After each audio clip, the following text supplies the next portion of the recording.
here with the screen. If I move over, oh, you need a screen. Good, good, right there. You're finally good, George. You got a piece of chalk I want to mark this All right, John. You're all right with the light? Yeah, that's fine. Sir, could you remove your hat? Sure. You mind in the way or what? Yeah, your brim. I need to get out of your way. Thank you.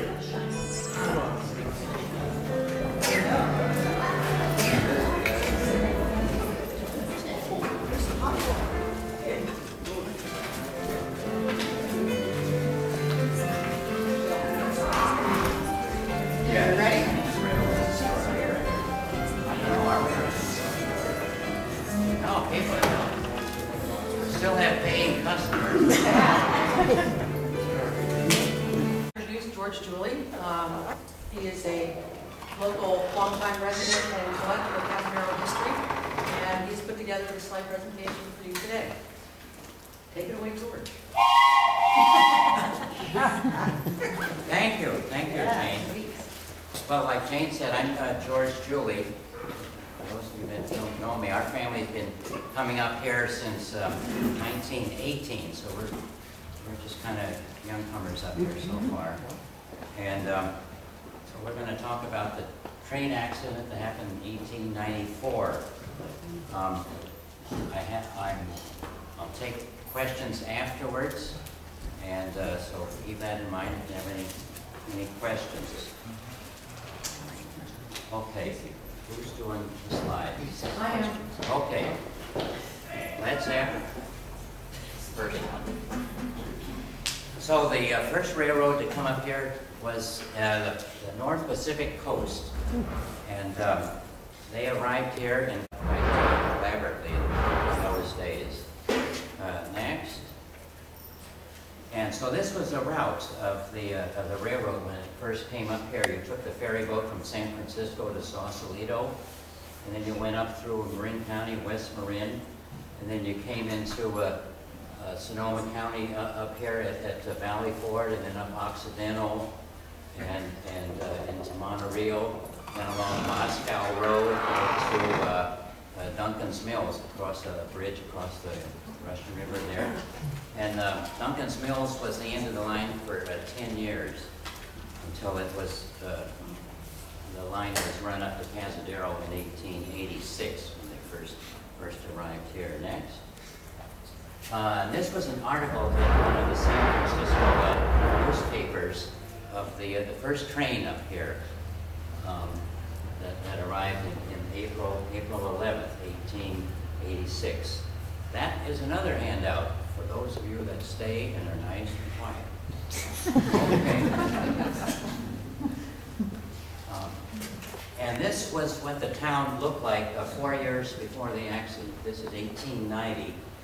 The sketch looking south, and there was the turntable was right here, just about right in back of us here was the turntable. And then there was the depot, that was the railroad depot, and then there was another shed down here, and that's all that was here. And then of course there appeared to be a lot of redwood trees along the creek here, right in back in the 1890s. Okay. Next. This was a railroad timetable. There was about a train that it was usually a daily train, and it was about a 5-hour ride. And that works out to about 16 miles per hour. But anyway, they made it, and they would lay over here on a Saturday night. They would come up the Saturday evening and then lay over until 5 o'clock Sunday morning. Okay, next, most of the crew stayed at the Cazadero Hotel, and this hotel was located right up by the monument, right in the big flat area there where Fort Ross Road and King Ridge Road and Federal Highway meet, and it was on the back of the hill.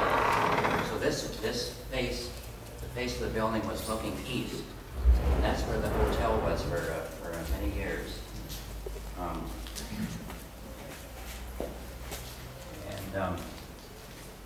So the crew was staying here overnight, and this is the engine. This is not the exact engine that was involved in the accident, but this is very similar to it. And this is the turntable. Like I said, it's right in the back there. And there's a little shed there. Next. And this was engine number 9, and it was called the Milton Latham. And he was a very well-to-do man, and he was a governor of California. In fact, he was the shortest serving governor in the history. 5 days. You know, that 5 days. He was, the first thing he had done was he had the, oh, wait, maybe, okay, we're getting on. Just a minute, we'll go to these. This is, and you've seen this in the Sacramento Train Museum. And this is actually one of the engines from the North Pacific Coast. Next one. Yeah, see? And as you come in the museum there, this is probably I think the first engine you see. And it's kind of fun to see this and know that was in Cazadero. Okay, let's see, next one. Yeah, here's the Senator Henry Latham. And he was, like I said, a governor for 5 days. He had the legislature appoint him to take over and become the United States Senator from California, because the previous senator had just been killed in a duel on the San Mateo-San Francisco County line. I think there's a monument out there of this duel today. And he died before the accident. He died in 1882, so he wasn't around when the accident occurred here. Now, of course, George Montgomery had a lot of influence and history here in Cazadero. He bought the town in 1888 from Ingrams, who built the hotel. And he bought all the land. It was about 1,200 acres from the music camp area all the way beyond the monument here. And he was going to subdivide it into lots and everything, and he did, and a lot of them were sold, and there's his name on it.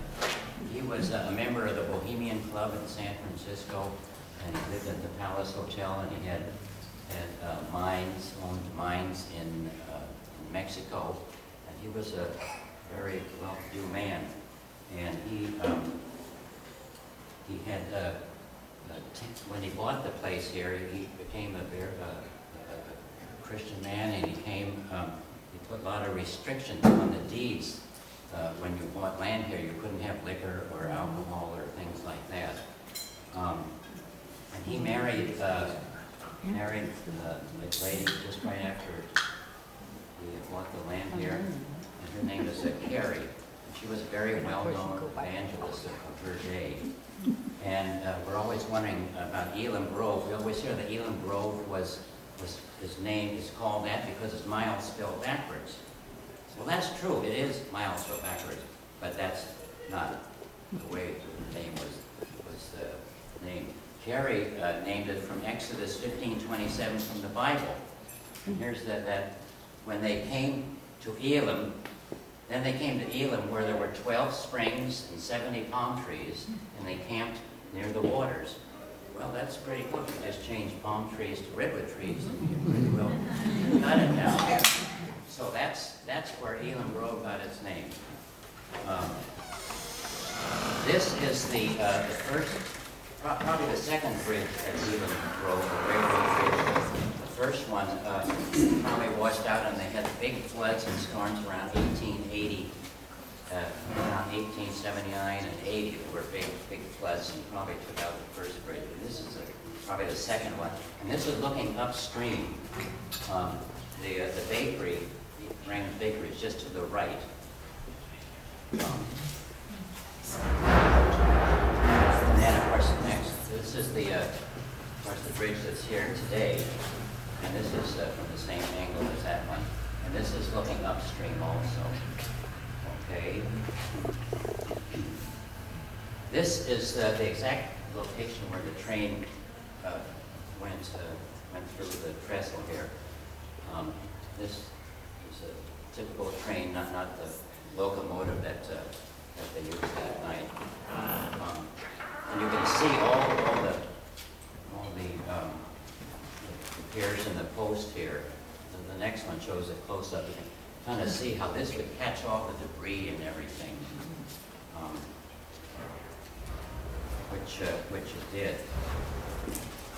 Okay, there's another picture of the bridge. That man is standing probably right where the accident occurred. This is looking south, and the bakery is right over here. And then just around the curve here was the Elam Grove Hotel. It was across the railroad from where the bakery is now. So of course, Cazadero Highway is the actual railroad bed. So from the Russian River up to right here, you can tell that the road is level and there's not a lot of sharp curves. It's a nice railroad bed. Hey, come up. We're having a good time in here. We're trying to have a good time in here. And this is a plan of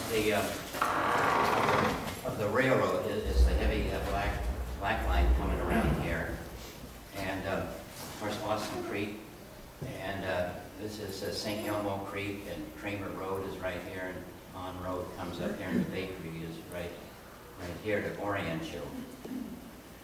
And there's where the Elam Grove Hotel was, right there.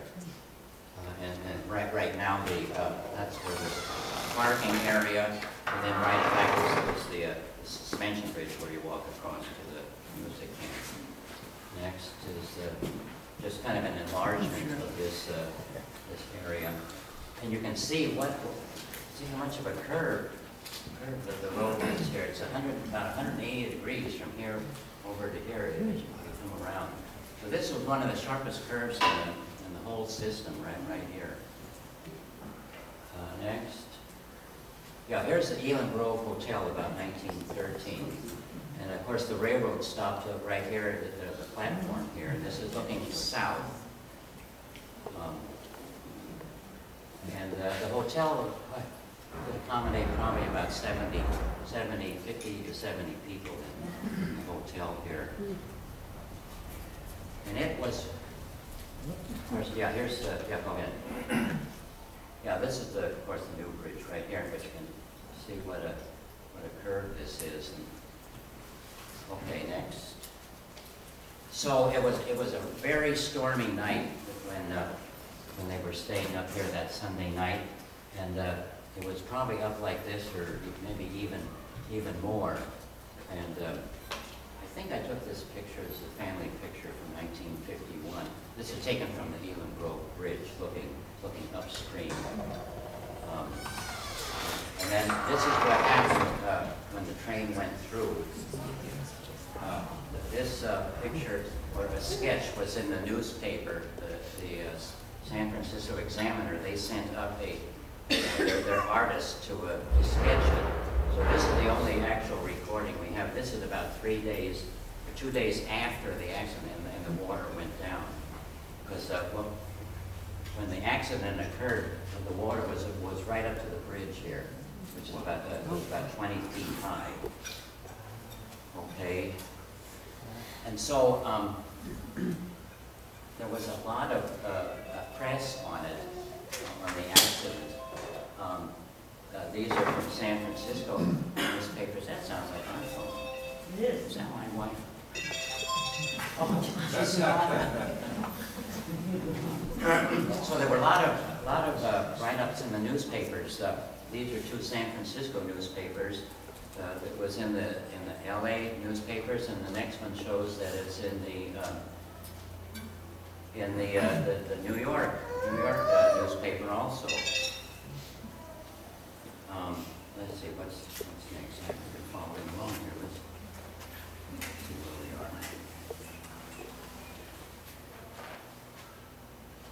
are. Okay. So anyway, backtracking a little bit, the crew was having their evening meal at the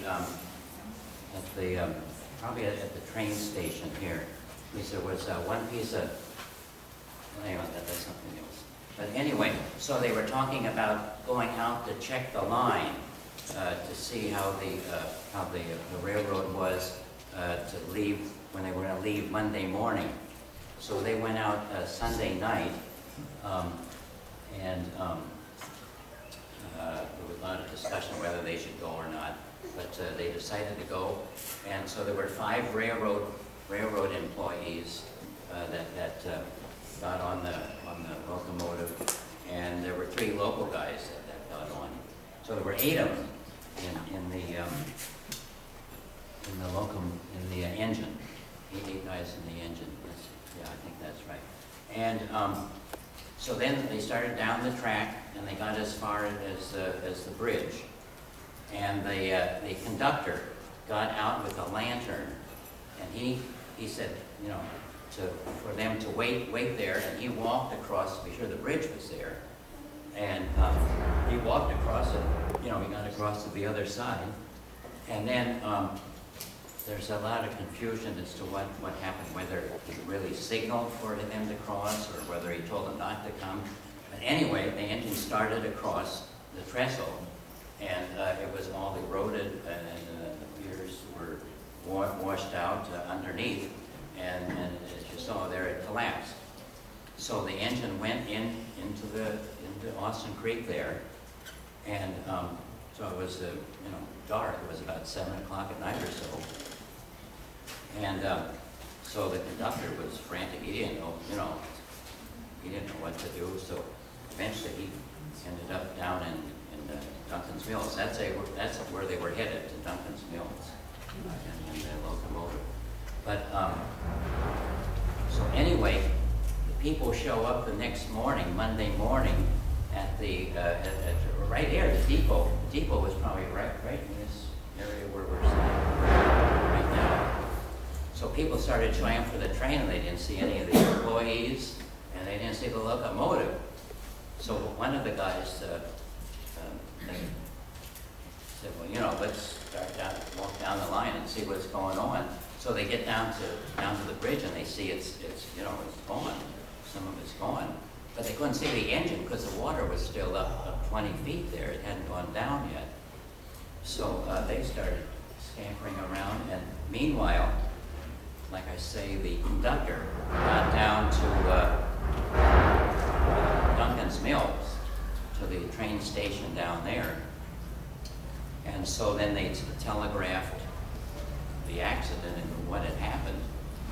Of course, the people up here couldn't get the information because the telegraph operator in the station here, he was on the locomotive, and he was on the ground. So eventually the word got out, and they formed a rescue party here, and men started going down there looking for their bodies. And the first day, they found William Thomas Brenner. You probably looked at this, and they were younger fellas. They were 21 was the youngest, the oldest was 41. Anyway. He was one of 6 children. And then the first day, they also found another body in the creek, Thomas Caldwell Collister, and he was from Occidental. And this was to be his last day on the railroad, Monday. Oh. It was his last day. He was going to start working for his father in Occidental, who was also working the railroad, but I think he did some other work also. And so he is, let's see, the next one, he's... Missing photo. Well, pretend like there's a picture of a gravestone here of Thomas. And he's buried in the Sebastopol Memorial Lawn Cemetery right next to the Luther Burbank Experimental Gardens there. I got a picture here. Yeah. Oh, where did it go? Okay, and then the next day, they found the postmaster, the Cazadero postmaster, and I love the name, Thomas Jefferson Gould. And he was postmaster only, I he became postmaster in November, so he was only here a few months when he got in the accident. The water had gone down in the creek, so on Tuesday they were able to see the stack of the locomotive and stuff. And that's when that picture was sketched by the newspaper. He was at one time he was a blacksmith, and one of his distant relatives, Gold, was Jay Gould, who was a real railroad tycoon of the era, and owned many railroads and stuff. And he was at the time he was the 6th richest American. And the post office was right in here in the Cazadero Hotel for quite a few years. And after this burned